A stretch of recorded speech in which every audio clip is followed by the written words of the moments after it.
হঠাৎ করে দেখি রাস্তায় জ্যাম। গেলাম সোনাপুর থেকে চেয়ারম্যান ঘাট রোডে কিছু দূর গেলাম, তারপরে আমাদের গন্তব্য হচ্ছে সরকরমুল্লা, ওইখানে যাব। হঠাৎ দেখি রাস্তায় কি ঝামেলা, পুলিশের সাথে ইটের গাড়িওয়ালার সাথে ঝামেলা হয়েছে। জিজ্ঞেস করলাম কি হয়েছে ভাই? পুলিশে নাকি চাঁদা চাইছে, টাকা চাইছে, এই কারণে গাড়ির চাবি নিয়ে নিছে। তো গাড়ি আছে অন্তত ইটের গাড়ি 100 থেকে 200। তো সবাই মিলে, তারা হেল্পার ড্রাইভার মিলে রাস্তাকে ব্লক করে দিয়েছে।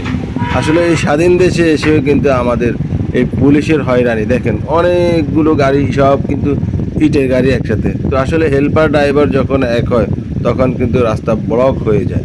তো আমরা সবাই একটু সচেতন হই, যেখানে অন্যায় দেখবেন সেখানেই প্রতিবাদ গড়ে তুলবেন। আসলে অন্যায় দেখেছে তারা, সেই জন্য এই কারণে প্রতিবাদ গড়ে তুলেছে। মাঝখানে আমাদের ড্রাইভারদের হয়রানি, অনেক লম্বা জ্যাম আটকে গেছে সোনাপুর থেকে আপনার চেয়ারম্যান ঘাট যে রোডটা আছে কালকে, এই রোডে আসলে এরকম পরিস্থিতির মধ্যে পড়তে হবে জানি না। পরে বিকল্প রাস্তা দিয়ে কিন্তু আমরা বের হয়ে আবার আমাদের গন্তব্যে ছুটে চললাম। সবাই ভালো থাকবেন, আল্লাহ হাফেজ।